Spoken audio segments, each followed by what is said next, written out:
Hola a todos. ¿Están listos para una nueva inmersión profunda? Hoy nos adentraremos en un tema que ha fascinado a la humanidad durante milenios: la astrología. Así es. Y no solo vamos a hablar de horóscopos, sino que exploraremos la rica historia de la astrología, sus principios básicos y las diferentes perspectivas que existen sobre ella. Exacto. Acompáñenos en este viaje para descubrir cómo la astrología ha evolucionado desde simples observaciones del cielo hasta un complejo sistema que busca conectar los movimientos celestes con eventos aquí en la Tierra. Un viaje que nos llevará desde las antiguas civilizaciones hasta la ciencia moderna, pasando por diferentes culturas y creencias. Para esta aventura nos basaremos en la Wikipedia en español, específicamente en el artículo sobre astrología. Pero no te preocupes, no te vamos a aburrir con datos y fechas. Lo que queremos es que al final de este viaje tengas una comprensión más profunda, más crítica de qué es la astrología. ¿De dónde viene? ¿Cómo se practica? ¿Y qué dice la ciencia al respecto? Para empezar, ¿sabías que la palabra astrología viene del griego astron, que significa estrella, y logos, que significa discurso? Interesante. Entonces, la astrología sería como el discurso de las estrellas. Exactamente. Y ese discurso, como bien sabrás, se remonta a miles de años atrás. Imagínate, hace 25.000 años, nuestros ancestros ya registraban los ciclos lunares en huesos y paredes de cuevas. Esas marcas no eran simples dibujos, eran un intento de comprender los ritmos del cielo y su influencia en la Tierra. Desde comprender la influencia de la luna en las mareas hasta la creación de los primeros calendarios, la humanidad siempre ha buscado respuestas en el cielo. Y a medida que las civilizaciones se desarrollaban, también lo hacían sus sistemas astrológicos, ¿verdad? Por supuesto. Un ejemplo fascinante es el de Babilonia, alrededor del segundo milenio antes de Cristo. Babilonia. ¿Y qué tiene que ver Babilonia con la astrología que conocemos hoy en día? Pues fíjate, en Babilonia se desarrolló un sistema astrológico sorprendentemente similar a la astrología occidental en algunos aspectos. ¿En serio? ¿Y en qué se parecían? Siempre me ha intrigado saber cómo diferentes culturas interpretaban el cielo. Bueno, los babilonios ya usaban el zodiaco, con un punto vernal cercano a Aries, e incluso tenían conceptos como el aspecto trígono y las exaltaciones planetarias. Suena familiar. Claro, porque muchos de esos elementos fueron incorporados a la astrología occidental. Increíble. O sea que la base de lo que conocemos como astrología occidental ya existía hace miles de años. Pero si no me equivoco, había una diferencia fundamental en la forma en que los babilonios interpretaban los eventos celestes. Exacto. Mientras que en astrología occidental se tiende a ver a los astros como una influencia directa en nuestras vidas, los babilonios los veían más como señales o moments. Es decir, no creían que el cielo determinara nuestro destino, sino que nos enviaba mensajes que debíamos interpretar. Precisamente. Es una perspectiva muy diferente. Y hablando de perspectivas diferentes, ¿no es cierto que en China también se desarrolló un sistema astrológico único? Por supuesto. Mientras en Babilonia se desarrollaba la astrología que llegaría a Occidente, en China, durante la dinastía Shu, surgió un sistema completamente distinto, basado en el yin y el yang, los 5 elementos y la moral confuciana. Dos culturas, dos formas de mirar el cielo, dos maneras de buscar respuestas en el cosmos. Y si seguimos avanzando en el tiempo, llegamos al Egipto helenístico, alrededor del 332 así. Egipto. ¿Qué papel jugó Egipto en el desarrollo de la astrología? Pues ahí, en la vibrante ciudad de Alejandría, se fusionaron las ideas babilónicas con la astrología decánica egipcia, dando origen a lo que se conoce como astrología horoscópica. Alejandría, un crisol de culturas. El lugar perfecto para que naciera una nueva forma de astrología. Y gracias a las conquistas de Alejandro Magno, la astrología horoscópica se extendió por el Mediterráneo, sentando las bases para el sistema que hoy conocemos. Y es en este contexto que surge Claudio Ptolomeo, ¿verdad? Exacto.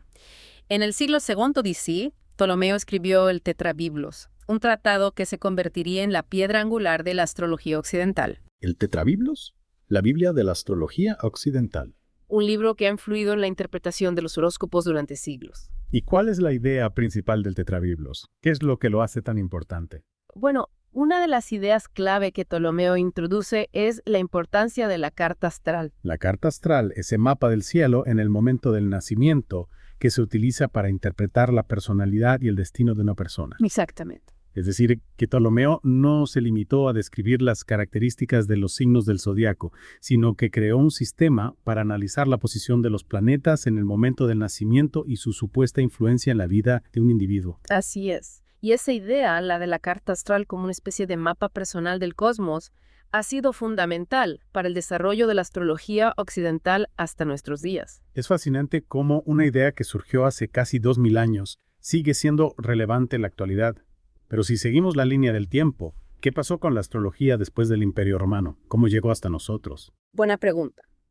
Aunque el cristianismo, con su énfasis en el libre albedrío, inicialmente rechazó la astrología, esta no desapareció del todo. Entonces, la astrología sobrevivió a la caída del Imperio Romano. Sí, de hecho, tras la conquista de Alejandría por los musulmanes en el siglo VII, fueron los eruditos islámicos quienes preservaron y tradujeron los textos griegos de astrología. Qué interesante. O sea que la astrología, después de ser rechazada por el cristianismo, encontró refugio en el mundo islámico. Exacto. Y pensar que esos textos traducidos al árabe serían clave para el surgimiento de la astrología en Europa durante el Renacimiento. El Renacimiento, una época de redescubrimiento y efervescencia intelectual. ¿Qué papel jugó la astrología en ese contexto? Pues un papel muy importante. Durante el Renacimiento, la astrología experimentó un renacimiento espectacular. Se estudiaba en las universidades, se consultaba en las cortes reales e incluso influía en decisiones políticas. En serio. ¿Y qué figuras importantes del Renacimiento se interesaron por la astrología? Imagínate, figuras como Galileo y Kepler, además de ser grandes astrónomos, también eran astrólogos. Es increíble pensar que figuras tan importantes para la ciencia moderna también practicaban la astrología. Así es. La astrología era una disciplina respetada en aquella época. Pero si no me equivoco, este periodo de auge no duraría para siempre. ¿Qué pasó después? ¿Cómo llegamos a la astrología que conocemos hoy? Bueno, a finales del siglo XVII, con el auge del heliocentrismo y la física newtoniana, la astrología empezó a ser vista con recelo por la comunidad científica. La idea de que la Tierra giraba alrededor del Sol chocaba con la visión geocéntrica de la astrología. Exactamente. Y a partir de ese momento, la astrología empezó a perder terreno en el ámbito académico. Y a partir de ese momento, la astrología perdió su relevancia por completo. No del todo. Aunque su influencia en los círculos académicos disminuyó, la astrología nunca desapareció por completo. De hecho, en el siglo XX experimentó un resurgimiento. ¿Un resurgimiento? ¿A qué te refieres? Me refiero a que en el siglo XX, especialmente con el movimiento de la nueva era, en la década de 1960, la astrología volvió a ganar popularidad. Es interesante cómo la astrología ha logrado sobrevivir a pesar de las críticas y los cambios de paradigma a lo largo de la historia. Sin duda. Y ahora que hemos recorrido la fascinante historia de la astrología, ¿te parece si nos adentramos en los principios y la práctica de la astrología occidental? Encantaría. Esa es la parte que más me intriga. Al final todos queremos saber qué dice la astrología sobre nosotros, ¿verdad? Antes de sumergirnos en los detalles de la astrología occidental, creo que es importante abordar un tema que seguramente ronda por tu cabeza. ¿Qué dice la ciencia sobre todo esto? Sí, me parece crucial. Hemos visto cómo la astrología ha evolucionado a lo largo de la historia, pero ¿es realmente una disciplina válida a la luz del conocimiento científico moderno? Esa es una pregunta compleja y que ha generado debate durante siglos. Para empezar, hay que tener en cuenta que la ciencia moderna se basa en la observación, la experimentación, la formulación de hipótesis comprobables y la búsqueda de evidencia empírica. Y según estos criterios, la astrología ha sido clasificada como una pseudociencia. Pseudociencia. Eso suena bastante duro. ¿Podrías explicar qué significa exactamente y por qué la astrología recibe esa etiqueta? Claro. Una pseudociencia es un conjunto de creencias o prácticas que se presentan como científicas pero que no cumplen con los métodos y estándares de la ciencia. En el caso de la astrología, a pesar de su larga historia y su aparente complejidad, no se ha encontrado evidencia científica sólida que respalde sus afirmaciones. ¿Te refieres a que no hay pruebas de que la posición de los planetas en el momento del nacimiento realmente influya en nuestra personalidad o destino? Exactamente. Se han realizado numerosos estudios para intentar comprobar la validez de las predicciones astrológicas, y los resultados no han sido concluyentes. De hecho, un famoso estudio doble ciego, publicado en la revista Nature, en 1985, puso a prueba la capacidad de los astrólogos para relacionar cartas astrales con la personalidad de los individuos, y no se encontraron correlaciones significativas. Entiendo. Entonces, desde el punto de vista científico, la astrología no tiene una base sólida. Pero, ¿no te parece curioso que a pesar de eso, tanta gente siga creyendo en ella? ¿Qué es lo que la hace tan atractiva? Es una pregunta muy interesante. Algunos psicólogos sugieren que la astrología ofrece una sensación de orden y significado en un mundo que a menudo parece caótico e impredecible. Claro, la idea de que los astros pueden guiarnos o darnos pistas sobre nuestro futuro puede ser muy reconfortante, sobre todo en momentos de incertidumbre. Exacto. Y también hay que tener en cuenta el factor cultural. La astrología ha estado presente en nuestras sociedades durante tanto tiempo que se ha integrado en nuestra cultura popular, nuestro lenguaje, incluso en nuestro arte. Es cierto. Es difícil negar la influencia que la astrología ha tenido en la literatura, la música, la pintura. incluso en la política, ¿no? Sí, a lo largo de la historia muchos líderes políticos han recurrido a la astrología en busca de consejo o para tomar decisiones importantes. Es increíble.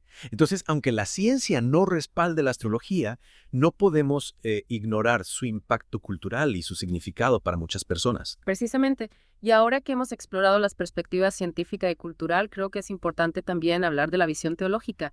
¿Sabías que la astrología ha sido objeto de debate dentro de diferentes religiones? No lo sabía. ¿A qué te refieres exactamente? Bueno, algunas religiones como el cristianismo han expresado su oposición a la astrología, argumentando que contradice la idea del libre albedrío y la omnipotencia divina. Claro, si nuestro destino está escrito en las estrellas, ¿dónde queda el papel de Dios y nuestra capacidad de elegir? Ese es precisamente el punto. Figuras como San Agustín en el siglo II se opusieron firmemente a la astrología por considerarla incompatible con la doctrina cristiana. Es interesante cómo este debate entre determinismo y libre albedrío ha estado presente a lo largo de la historia de la astrología. Y en otras religiones, ¿cuál ha sido la postura? En el Islam, por ejemplo, también encontramos voces críticas hacia la astrología. Algunos eruditos musulmanes argumentaron que la pretensión de predecir el futuro a través de los astros era una forma de arrogarse un conocimiento que solo le pertenece a Dios. Entiendo. Entonces la astrología no solo ha generado debate en el ámbito científico, sino también en el religioso. Así es. Y a pesar de todas estas críticas, la astrología sigue fascinando a muchas personas en la actualidad. ¿Con qué crees que es así? ¿Qué es lo que la mantiene viva a pesar de todo? Quizás como decíamos antes, la astrología nos ofrece una forma de conectar con algo más grande que nosotros mismos, de encontrar un sentido de propósito y significado en un universo que a veces puede parecernos indiferente. Es una posibilidad. O tal vez simplemente nos atrae la idea de que el cielo, con sus misterios y su belleza, pueda revelarnos algo sobre nosotros mismos. Sea cual sea la razón, es innegable que la astrología sigue siendo un tema que nos intriga, que nos hace cuestionarnos, que nos invita a reflexionar sobre nuestra relación con el cosmos. Y ahora que hemos explorado la historia, la ciencia, la cultura y la religión en torno a la astrología, ¿te parece si nos adentramos en los fundamentos de la astrología occidental? Es hora de desentrañar el significado del zodiaco, las casas astrológicas, los planetas y todos esos elementos que componen una carta astral. Me encantaría. Estoy lista para sumergirme en el corazón de la astrología occidental y descubrir qué secreto se esconde. Vale, ya hemos explorado la historia y la controversia en torno a la astrología, pero ahora quiero saber cómo funciona. ¿Por dónde empezamos? ¿Qué es lo primero que debo saber para entender mi propia carta astral? Buena pregunta. Lo primero que debemos comprender es el zodiaco, esa banda de constelaciones que se extiende a lo largo del camino aparente del Sol a través del cielo. Así el zodiaco Aries, Tauro, Géminis. Esos son los signos del zodiaco que todos conocemos. Exacto. El zodiaco se divide en 12 signos, cada uno asociado a un conjunto particular de características y arquetipos. Pero aquí viene lo interesante, la astrología occidental no solo toma en cuenta tu signo solar, es decir, el signo en el que se encontraba el Sol en el momento de tu nacimiento. Entonces hay más que solo mi signo solar. Siempre pensé que eso era todo lo que importaba. No, hay mucho más. Tu carta astral es como un mapa personalizado del cielo en el momento exacto de tu nacimiento. Muestra la posición no solo del Sol, sino también de la Luna, los planetas y otros puntos astrológicos en los 12 signos y las 12 casas astrológicas. A ver, espera, casas astrológicas. ¿Eso qué es? Las casas astrológicas representan diferentes áreas de la vida como la personalidad, relaciones, la carrera, la familia, las finanzas, etc. Imagina que el zodiaco es el escenario de una obra y las casas son los diferentes escenarios donde se desarrolla la acción. Me encanta esa analogía. Entonces, dependiendo de la posición de los planetas en la casa, la astrología interpreta cómo esos planetas influirían en esas áreas de mi vida, ¿no? Exactamente. Por ejemplo, si tienes a Venus, el planeta del amor y la belleza, en tu séptima casa, la casa de las relaciones, la astrología interpreta que podrías tener facilidad para relacionarte con los demás, o que el amor y la belleza son temas importantes en tus relaciones. Ya entiendo. Pero yo los planetas, cada planeta tiene un significado diferente. Así es, cada planeta se asocia a una energía o arquetipo particular. Por ejemplo, el Sol representa tu identidad central, la Luna, tus emociones, Mercurio, tu mente, Venus, tu forma de amar, Marte, tu energía y acción, Júpiter, tu expansión y buena fortuna, Saturno, tus límites y responsabilidades, etc. Wow, es un sistema complejo. Ya me imagino que la interpretación de una carta astral requiere un conocimiento profundo de todos estos elementos. Sin duda, la astrología es un arte complejo que requiere años de estudio y práctica, pero incluso un conocimiento básico puede ser muy enriquecedor para comprender mejor nuestras tendencias, fortalezas y desafíos. Totalmente. Y aunque la ciencia no respalde la astrología, me parece fascinante cómo este sistema nos invita a reflexionar sobre nuestra propia naturaleza y a explorar las conexiones entre el cielo y la tierra. Y al final, no es eso lo que buscamos todos, comprender quiénes somos, de dónde venimos y hacia dónde vamos. La astrología, con su simbolismo y su misterio, nos ofrece una forma de conectar con el cosmos y con nosotros mismos. Es cierto. Y aunque no podamos predecir el futuro a través de los astros, la astrología nos invita a mirar al cielo con otros ojos, a contemplar la danza de los planetas y las estrellas y a preguntarnos qué mensaje nos pueden estar enviando. Y quién sabe, tal vez en esa búsqueda de respuestas encontremos algo aún más valioso, un mayor conocimiento de nosotros mismos y una conexión más profunda con el universo que nos rodea. Y con esa hermosa reflexión, llegamos al final de nuestro viaje a través del fascinante mundo de la astrología. Espero que te haya servido para comprender mejor esta antigua práctica, sus controversias y su legado cultural. Ha sido un placer compartir este viaje contigo. Recuerda que el cielo siempre estará ahí, invitándonos a explorar sus misterios y a descubrir las historias que las estrellas tienen para contarnos. Gracias por acompañarnos en esta inversión profunda. Nos vemos en nuestro próximo Deep Dive, donde seguiremos explorando las ideas que dan forma a nuestro mundo.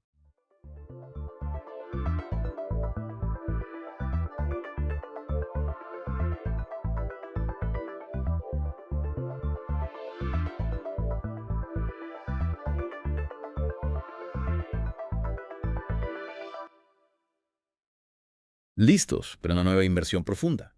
Hoy nos adentramos en el mundo del microscopio, un instrumento que nos permite asomarnos a un universo invisible a simple vista. Un viaje fascinante, sin duda. Y para esta aventura nos guiaremos por la Wikipedia, en español, así que prepárate para descubrir detalles increíbles. ¿Alguna vez te has preguntado quién fue el primero en observar el mundo microscópico? ¿O cómo pasamos de simples lupas a poder ver cosas miles de veces más pequeñas? Son preguntas que despiertan la curiosidad, sin duda. Exacto. Empecemos por lo básico. ¿Qué es un microscopio? Bueno, en términos sencillos, es una herramienta que nos permite ver cosas demasiado pequeñas para el ojo humano. Abre una ventana a un mundo oculto. ¿Y qué ventana? Piensa en las dos palabras que forman microscopio. Micro, que significa pequeño, y escopio, que significa mirar. Mirar lo pequeño. Me encanta. Y su impacto ha sido enorme, ¿verdad? Absolutamente. El microscopio ha revolucionado nuestra comprensión de la vida y del mundo que nos rodea. Totalmente. Pero empecemos por el principio. ¿Cuándo se inventó el microscopio? La historia del microscopio se remonta mucho más atrás de lo que imaginas. Objetos similares a lentes ya existían hace 4.000 años. ¡Wow! 4.000 años. Eso es increíble. Y los antiguos griegos, esos grandes observadores de la naturaleza, ya escribían sobre las propiedades ópticas de las esferas llenas de agua. Esos griegos siempre estaban un paso adelante. Sin duda su curiosidad no tenía límites. Pero ¿cómo llegamos de las esferas de agua a los microscopios que conocemos hoy en día? El camino fue largo. Las gafas, con su uso generalizado de lentes en el siglo III, sentaron las bases. Ah, claro, las lentes. Tiene sentido. Pero el gran salto se dio alrededor de 1620 con la aparición de los primeros microscopios compuestos en Europa. Compuestos. ¿Qué significa eso? Significa que usaban más de una lente, una cerca del objeto a observar y otra para visualizar la imagen. Ya veo. ¿Y eso qué diferencia marcaba? Una gran diferencia. Permitía una visión mucho más clara y amplificada, abriendo la puerta a un nuevo mundo de descubrimientos. Fascinante. ¿Y quién fue el genio detrás de esta invención? Ahí está el misterio. Nadie sabe con certeza quién inventó el primer microscopio compuesto. En serio, no hay un nombre que podamos celebrar. Hay varias teorías, todas relacionadas con la industria de fabricación de gafas en los Países Bajos. Algunos apuntan a Zacharias Janssen, mientras que otros creen que fue Hans Lippershey, el mismo que solicitó la primera patente para el telescopio. Qué interesante. Parece que había mucha competencia en el mundo de la óptica. Y no olvidemos a Cornelis Drebbel, otro nombre que se asocia con los primeros microscopios. ¿Cuántos nombres importantes? Y hablando de nombres importantes, ¿qué papel jugó Galilei en esta historia? Él también era famoso por sus telescopios, ¿no? Cierto. Galileo también fue un actor importante en la historia del microscopio. Descubrió que podía usar su telescopio para ver objetos pequeños de cerca. Qué ingenioso. Y construyó su propio microscopio. Sí, después de ver el microscopio de Drebbel en Roma, construyó su propia versión mejorada. Incluso lo llamó occhiolino, que significa ojito. Occhiolino. ¡Nen! Me encanta. Es un nombre tan peculiar. Pero espera, si Galileo lo llamó así, ¿de dónde viene el nombre microscopio? Buena pregunta. Fue Giovanni Faber quien le dio el nombre de microscopio en 1625, cuando Galileo presentó su versión a la Academia de Lincei. Ajá, misterio resuelto. Ahora bien, Hablemos de los descubrimientos. ¿Qué se pudo observar con estos primeros microscopios? Imagina la emoción de los primeros científicos al asomarse a este nuevo mundo. El primer análisis detallado de tejidos orgánicos a nivel microscópico no llegó hasta 1644. Tan tarde. Sí, fue con la obra de Giambattista Odierna, L'occhio della mosca. El ojo de la mosca. Qué título tan curioso. En ella, Odierna describe con detalle lo que observó al microscopio. Debió ser revolucionario. Pero me imagino que la verdadera revolución llegó cuando los científicos comenzaron a utilizar el microscopio para estudiar la biología, ¿no? Sin duda, las décadas de 1660 y 1670 marcaron el inicio de una era dorada para la microscopía. Naturalistas de toda Europa comenzaron a usar el microscopio para estudiar la vida. Qué emocionante. Marcello Malpighi, considerado el padre de la histología, comenzó a analizar las estructuras biológicas. Y Robert Hooke. No publicó él su famoso libro Micrografía por esa época. Exacto. En 1665, Hooke publicó Micrografía, que causó sensación con sus increíbles ilustraciones. Las ilustraciones de Hooke son realmente impresionantes. Debió ser como tener acceso a un mundo completamente nuevo. Sin duda, un antes y un después en la historia de la ciencia. Y hablando de pioneros, no podemos olvidar a Anthony van Leeuwenhoek. Ah, Leeuwenhoek, un personaje fascinante. Con un microscopio simple de una sola lente, logró aumentos de hasta 300 veces. Impresionante. ¿Y cómo lo logró? Él mismo tallaba sus lentes a partir de pequeñas esferas de vidrio, algunas de menos de 1 milímetro de diámetro. Qué habilidad, un verdadero artesano de la ciencia. ¿Y qué descubrió con este microscopio tan particular? Muchísimas cosas. Leeuwenhoek redescubrió los glóbulos rojos, observó los espermatozoides. Eso ya es mucho. Y aún hay más. Fue lo primero en ver microorganismos. No puede ser. El primero en ver bacterias.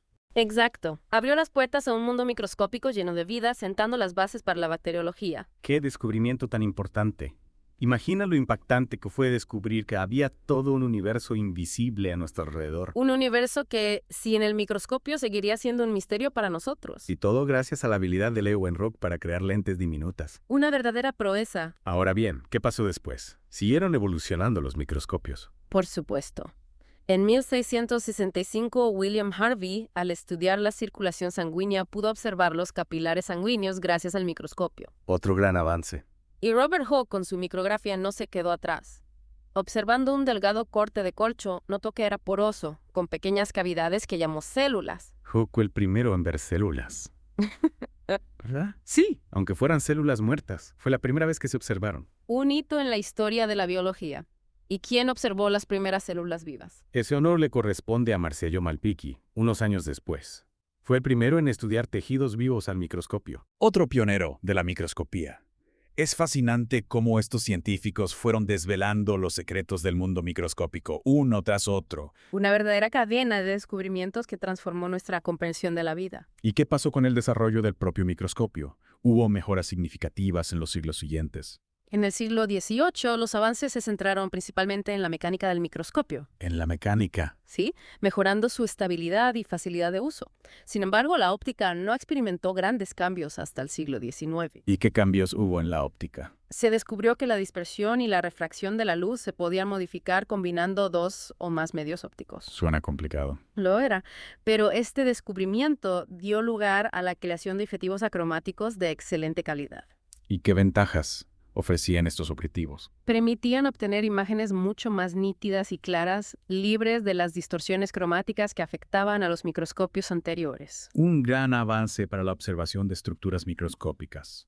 ¿Hubo algún otro avance notable en el siglo XIX? En 1877, Ernst Abbe publicó su teoría del microscopio y, trabajando con Carl Zeiss, revolucionó la microscopía de inmersión. ¿Microscopía de inmersión? ¿Qué es eso?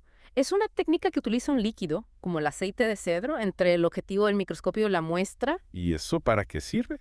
Permite obtener aumentos aún mayores, llegando a aumentos de hasta 2000 veces. 2000 veces. Impresionante. Un logro increíble para la época. Sin duda.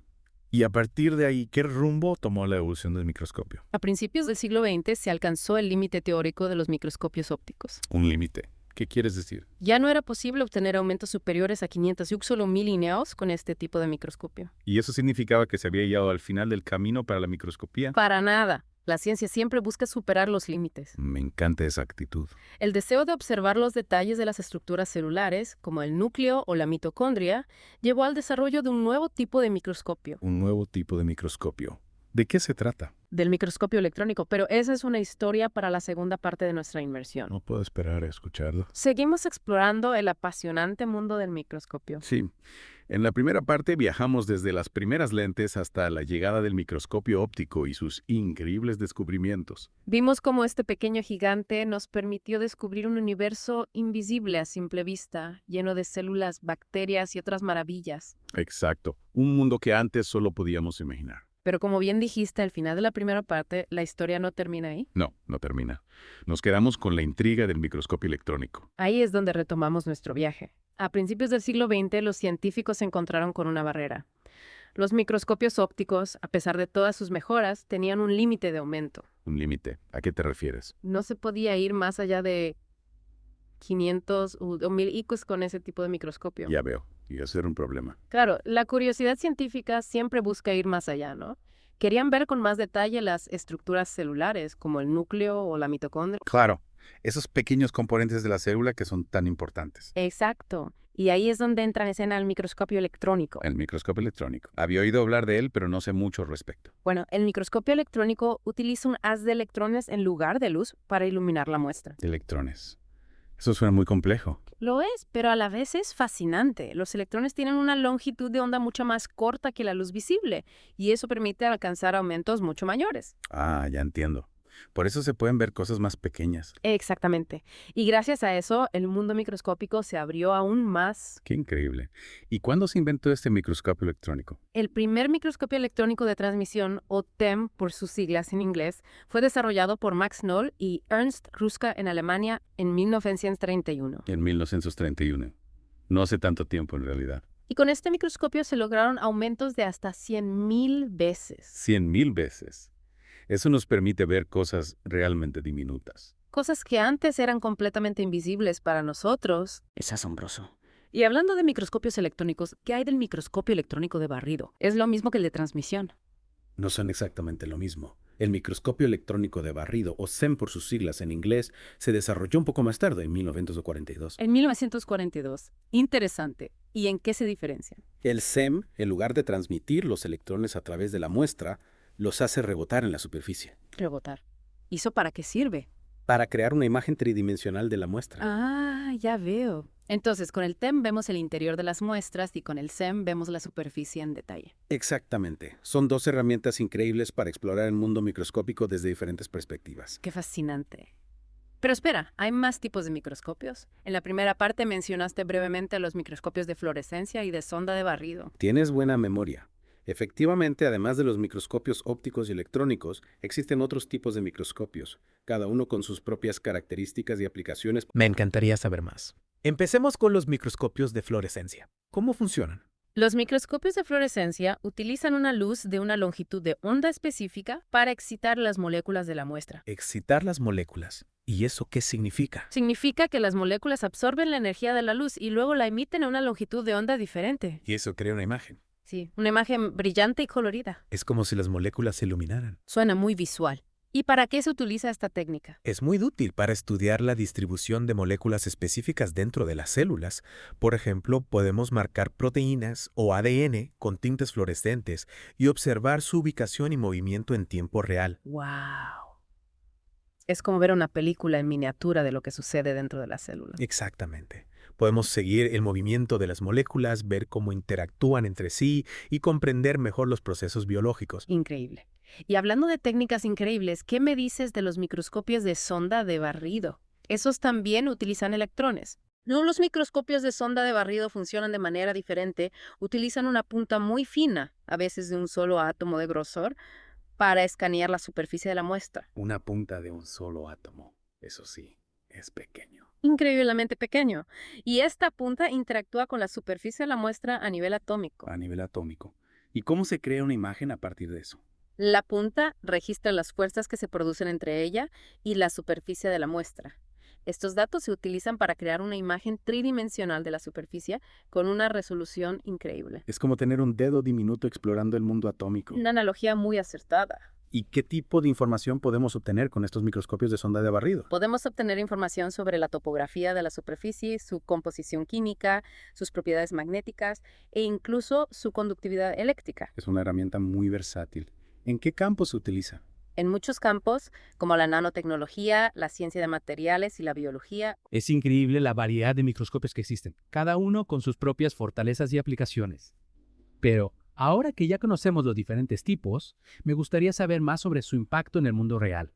¿Podrías darnos algunos ejemplos concretos de cómo se utilizan los microscopios en la actualidad? Por supuesto. En el campo de la medicina, los microscopios son esenciales para el diagnóstico de enfermedades. Por ejemplo, los patólogos utilizan microscopios para examinar biopsias y detectar células cancerosas. ¡Qué importante!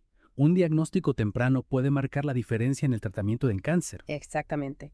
Y no solo en el cáncer. Los microscopios se utilizan para diagnosticar una amplia gama de enfermedades, desde infecciones bacterianas hasta enfermedades genéticas. Es vital para la salud humana. Y en otros campos, como la ciencia de materiales. Los microscopios se utilizan para estudiar la estructura de los materiales a nivel microscópico. ¿Y eso para qué sirve? Para comprender sus propiedades y desarrollar nuevos materiales con características específicas. Y ya veo. Por ejemplo, para crear materiales más resistentes o más ligeros. Exacto. O materiales con mejores propiedades conductoras o aislantes. Fascinante. Y en la investigación científica en general. Los microscopios son herramientas indispensables en prácticamente todas las ramas de la ciencia. Los biólogos los utilizan para estudiar las células y los tejidos, los químicos para analizar la estructura de las moléculas, los geólogos para examinar las rocas y los minerales. La lista es interminable. Parece que el microscopio está presente en todas partes. Y su importancia sigue creciendo a medida que se desarrollan nuevas tecnologías. Los avances en la microscopía nos permiten explorar el mundo microscópico con un detalle y una precisión sin precedentes. Es como si cada vez pudiéramos abrir una nueva ventana a un universo desconocido. Una ventana que nos revela la complejidad y la belleza del mundo que nos rodea. Exacto. Y hablando de nuevas ventanas y universos desconocidos, ¿qué nos depara el futuro de la microscopía? ¿Qué avances podemos esperar? ¿Seguirá sorprendiéndonos este pequeño gigante? Por supuesto que sí. En la tercera y última parte de nuestra inmersión, exploraremos las posibilidades que nos ofrece el futuro de la microscopía y reflexionaremos sobre el impacto del microscopio en nuestra comprensión del mundo. De vuelta a la inmersión y con la mente llena de imágenes microscópicas. Es que son fascinantes. En estas dos últimas partes hemos viajado por la historia del microscopio. Desde las primeras lentes hasta los microscopios electrónicos, pasando por las increíbles hazañas de Leeuwenhoek y Hooke. Exacto. Y ahora, en esta última parte, me gustaría centrarme en algo que me parece fundamental. ¿En qué piensas? En el impacto del microscopio en nuestra comprensión del mundo. Ahí le has dado. El microscopio no solo nos ha permitido ver cosas diminutas, sino que ha cambiado por completo nuestra visión de la realidad. Totalmente. Antes del microscopio no teníamos idea de la existencia de las células, las bacterias o los virus. Imagínate. Imposible. No podríamos entender las enfermedades ni desarrollar curas. Ni comprender la complejidad de la vida misma. El microscopio nos abrió los ojos a un universo que estaba justo frente a nosotros, pero que era invisible. Y no solo nos ha permitido ver estos organismos, sino también comprender su estructura, su función, su comportamiento. Es increíble. El microscopio ha sido la clave para el desarrollo de la biología moderna, la medicina, la ciencia de materiales. Y muchas otras disciplinas. Y hablando de la medicina, el impacto del microscopio ha sido crucial. Sin duda. Gracias al microscopio hemos podido desarrollar vacunas, antibióticos, tratamientos para un sinfín de enfermedades. Es increíble. A veces olvidamos la importancia de este pequeño instrumento. Damos por sentado los avances médicos, pero muchos de ellos no serían posibles sin el microscopio. Es cierto. Nos ha permitido ver lo que de otra manera sería invisible, y gracias a eso hemos podido combatir enfermedades y mejorar la salud humana. Y no solo en la medicina. El microscopio también ha sido fundamental para el desarrollo de nuevos materiales, tecnologías, procesos industriales. Es verdad. Por ejemplo, en la electrónica, la nanotecnología, la investigación espacial. El microscopio nos ha permitido manipular la materia a nivel atómico y molecular, abriendo un abanico infinito de posibilidades. Es emocionante pensar en todo lo que hemos logrado gracias a él, y lo más emocionante es que la historia del microscopio aún no ha terminado. Claro que no. Continúa evolucionando a un ritmo vertiginoso. ¿Qué nos deparará el futuro de la microscopía? ¿Qué avances podemos esperar? ¿Seguirá sorprendiéndonos este pequeño gigante? Las posibilidades son ilimitadas. Por ejemplo, la microscopía de superresolución está rompiendo las barreras de la óptica tradicional. Superresolución. Eso suena a ciencia ficción. Un poco sí. Nos permite ver detalles que antes eran imposibles de observar. ¿Y eso en qué se traduce? Imagina poder ver el interior de una célula viva con una nitidez increíble. Sería como tener acceso a un mapa detallado de la vida misma. Exactamente. Y no solo eso, la microscopía correlativa está combinando diferentes tipos de microscopía, como la óptica y la electrónica, para obtener una imagen más completa de la muestra. Es como tener diferentes perspectivas de un mismo objeto. Sí, y eso nos permite obtener información estructural, funcional y química al mismo tiempo. Es como tener un equipo de detectives microscópicos trabajando juntos. Me gusta esa imagen. Y hablando del futuro, ¿qué impacto crees que tendrá la microscopía en nuestras vidas en las próximas décadas? Creo que la microscopía seguirá siendo una herramienta fundamental para la investigación científica y el desarrollo tecnológico. ¿Tiene sentido? ¿Podrías darnos algunos ejemplos concretos? En la medicina, por ejemplo, nos permitirá desarrollar diagnósticos más precisos, tratamientos más efectivos y terapias personalizadas. Suena prometedor. ¿Y en otros campos? La microscopía también será crucial para el desarrollo de nuevas fuentes de energía, materiales más eficientes y tecnologías más sostenibles. El microscopio nos ayudará a construir un futuro mejor. Sin duda. El microscopio nos ha abierto los ojos a un mundo invisible, lleno de maravillas y posibilidades. Y a medida que la tecnología avanza, este pequeño gigante seguirá revelándonos nuevos secretos. Es un viaje que no tiene fin. Qué fascinante ha sido este recorrido por el mundo del microscopio. Hemos aprendido tanto. Desde las primeras lentes hasta las tecnologías más avanzadas, hemos visto cómo este instrumento ha revolucionado nuestra comprensión del mundo. Ha sido un placer compartir esta inmersión contigo. Igualmente. Siempre es un placer hablar de ciencia. A ti, querido oyente, te agradecemos por acompañarnos en esta aventura. Esperamos que hayas disfrutado de este viaje al mundo invisible y que sigas explorando con la misma curiosidad y pasión que nos impulsa a nosotros. Hasta la próxima.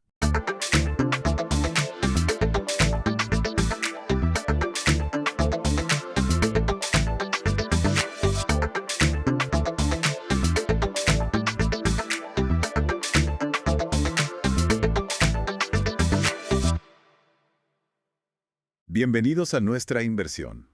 Hoy vamos a explorar el Valhalla. ¿Oh, sí? Sabemos que te apasiona la mitología nórdica y este mítico salón. Claro. Así que prepárate para descubrir detalles increíbles. Por supuesto. Como la selección de guerreros, el papel de las valquirias Interesante. y la conexión del Valhalla con el Ragnarok.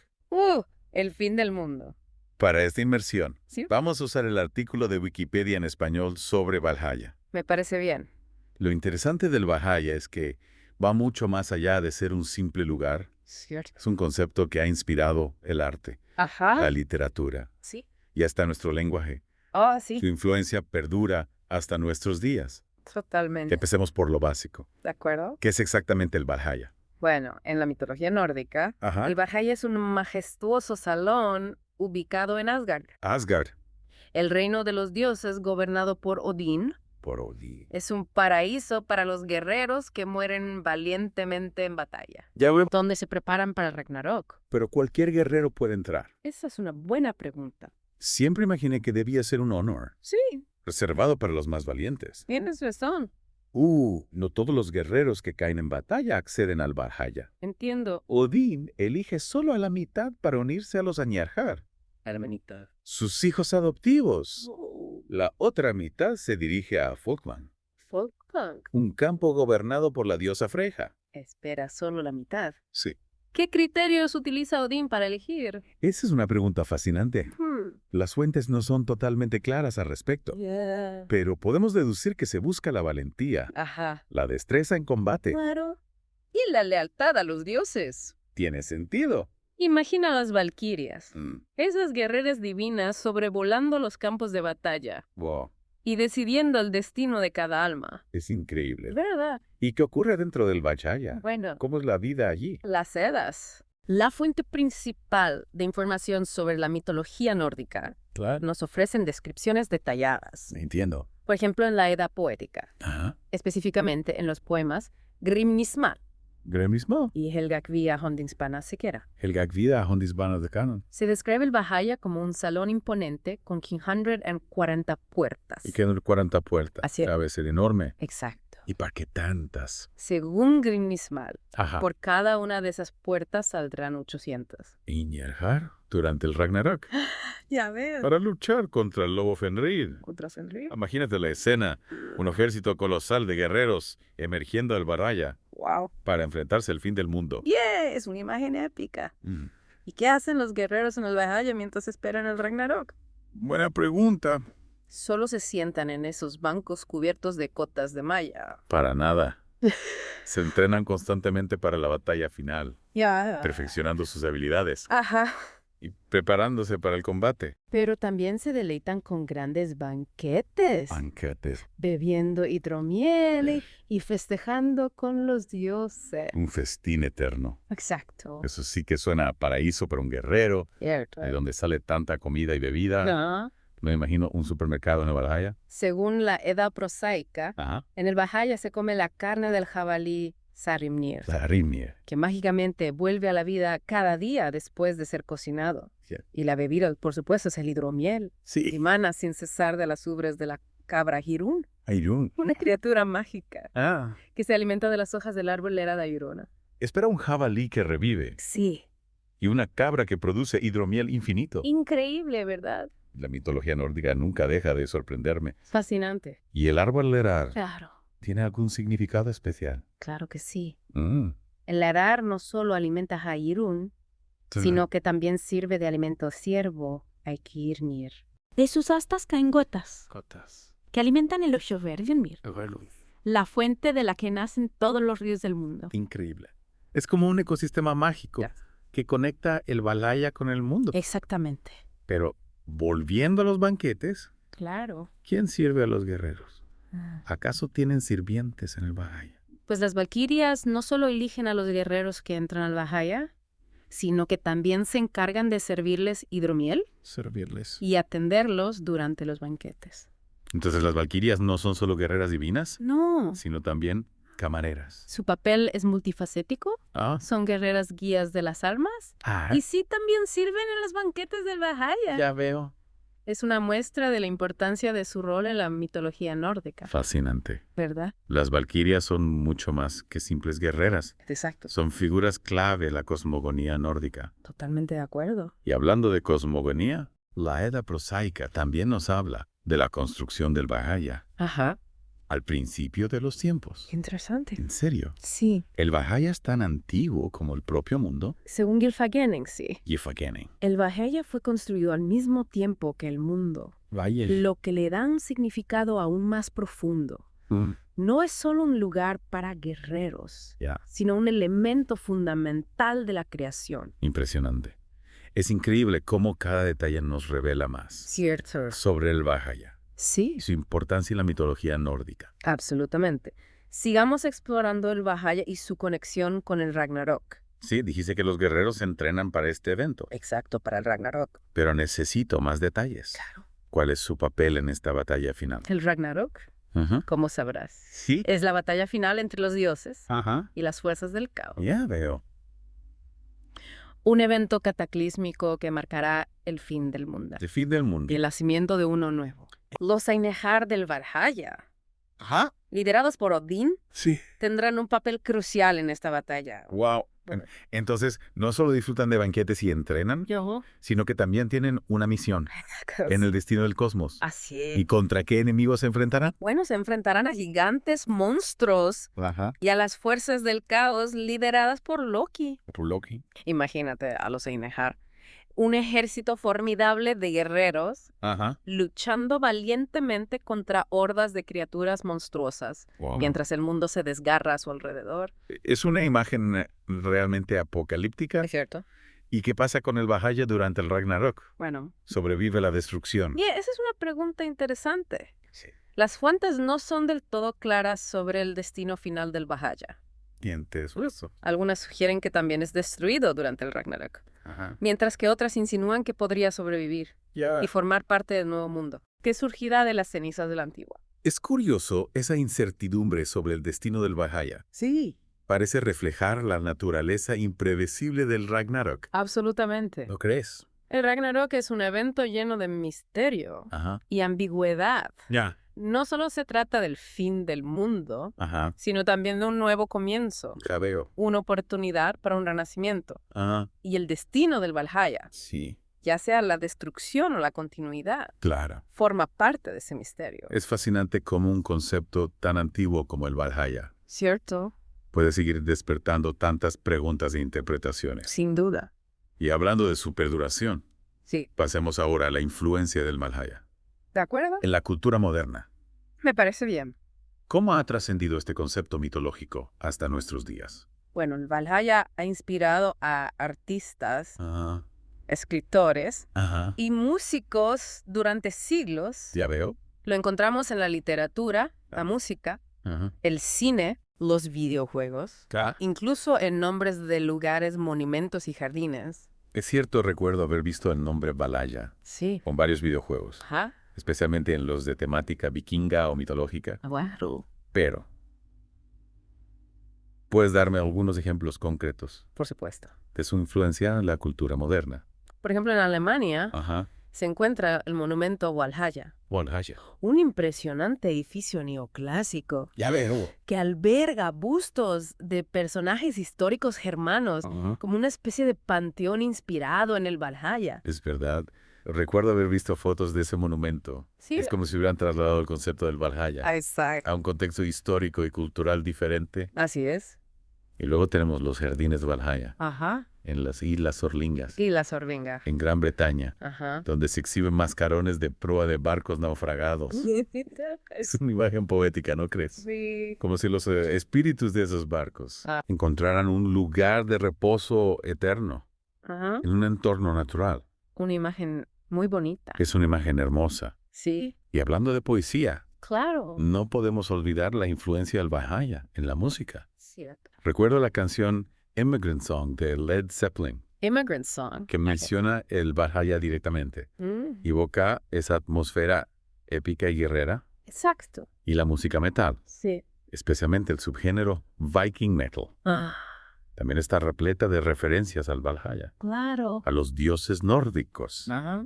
y a la mitología vikinga en general. Por supuesto. Bandas como Amon Amar, Amon Amar. Pafari, Enslaved. Enslaved. Han creado auténticos himnos Y sí- a la gloria, a la batalla Ajá. y el más allá vikingo, Exactamente. inspirándose en el Valhalla y su imaginaria. Así es. Es increíble cómo el Valhalla ha permeado tantos ámbitos Yes. de la cultura popular, Sí. desde monumentos y jardines hasta canciones y videojuegos. Su presencia es innegable. Totalmente.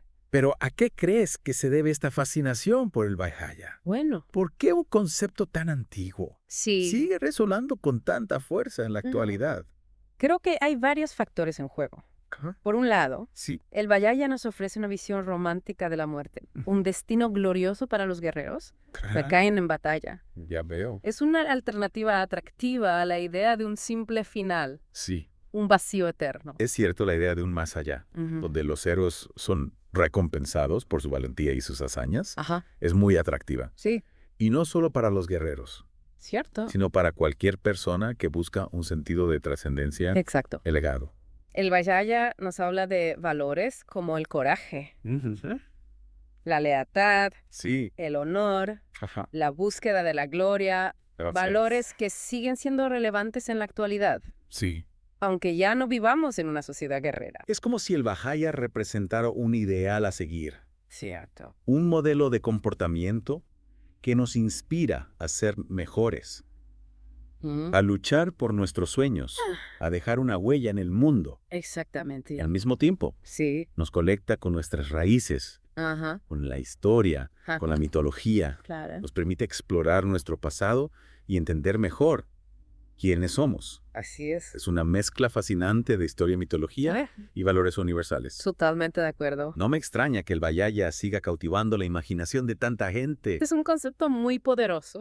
Y ahora, para comprender aún mejor la complejidad de este concepto, De acuerdo. volvamos a las fuentes originales. Me parece bien. Analicemos en detalle las descripciones del Valhalla que encontramos en las Eddas, Sí. para descubrir los matices y las sutilezas Ujú. que a veces se pierden en las interpretaciones modernas. Sí, sí. Retomemos nuestro análisis del Valhalla, adentrándonos en las Eddas, esas fuentes que nos permiten comprender la visión del mundo de los antiguos nórdicos. ¿Qué detalles concretos encontramos en ellas sobre este mítico salón? Empecemos por la Edda poética, concretamente el poema Grim Mismal. Allí encontramos una descripción bastante vívida del Valhalla, un salón con 540 puertas lanzas como vigas, techo de escudos y cotas de malla, cubriendo los bancos como si los guerreros estuvieran siempre listos para la batalla. Ya habíamos mencionado las 540 puertas y la imagen de los guerreros preparados.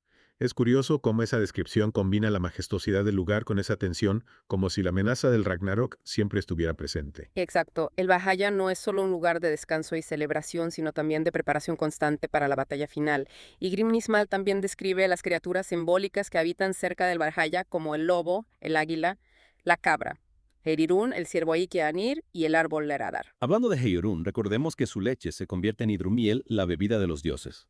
¿Qué significado tiene este detalle? ¿Es solo una curiosidad o hay algo más profundo? El hidromiel en la mitología nórdica no es una simple bebida, representa la recompensa, la abundancia, la alegría del festín eterno. Eirún, al producir hidromiel de forma ilimitada, simboliza la generosidad del Valhalla, la promesa de satisfacción eterna para los guerreros. Entiendo, no se trata solo de saciar la sed, sino de un símbolo de la recompensa que espera a los héroes en el más allá. ¿Y qué hay del ciervo Eikarnir?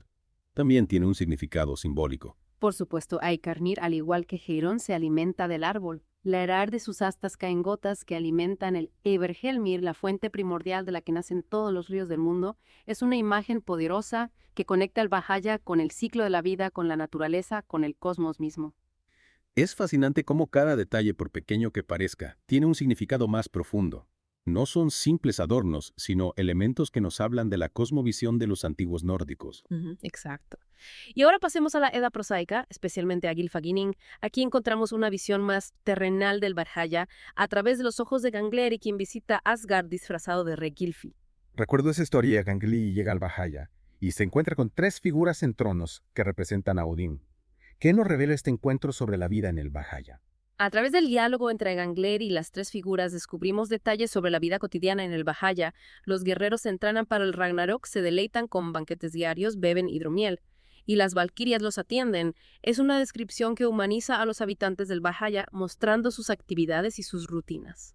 Es curioso porque, al mismo tiempo que humaniza a los guerreros, también se nos describe al jabalí Sarimnir, que revive cada día después de ser cocinado.